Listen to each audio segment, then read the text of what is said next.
আসসালামু আলাইকুম। প্রিয় বন্ধুগণ, প্রিয় মুসলিমগণ, আপনাদেরকে একটি কথা উদ্দেশ্য করে বলতে চাই, আপনারা ইসরায়েলের পণ্য কিনবেন না। এবং অনেককে দেখি কোকা কোলা, পেপসি, 7 আপ নিজের টাকা দিয়ে কিনে ভিডিও বানিয়ে সেগুলোকে আবার ঢেলে মাটিতে ফেলে দেয়। এতে কার উপকার? এতে ইসরায়েলের উপকার। আপনাদের সবচাইতে অতি উত্তম কাজ হচ্ছে, যেই দোকানদাররা ইসরায়েলি পণ্য কিনবে, আমেরিকান পণ্য কিনবে, এই ধরনের দোকানদারকে আমরা মুসলিমের শত্রু হিসেবে গণ্য করব।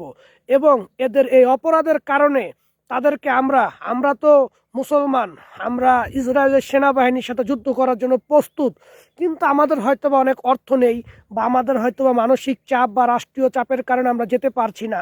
কিন্তু তাদেরকে তো আমরা পিটাতে পারবো না, ইসরায়েলের সেই কুখ্যাত গুন্ডাদের তো আমরা পিটাইতে পারবো না।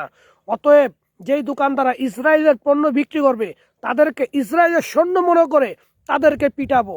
বাস, দেখবেন সব ইসরায়েলি পণ্য নির্মূল হবে। আমার কথাটা বিশ্বাস না হলে একবার আপনারা সংঘবদ্ধ দল মিলে একটি পেপার তৈরি করেন এবং যেই দোকানদার বিক্রি করবে তাকে প্রথমে সতর্কতা বানিয়ে দিন।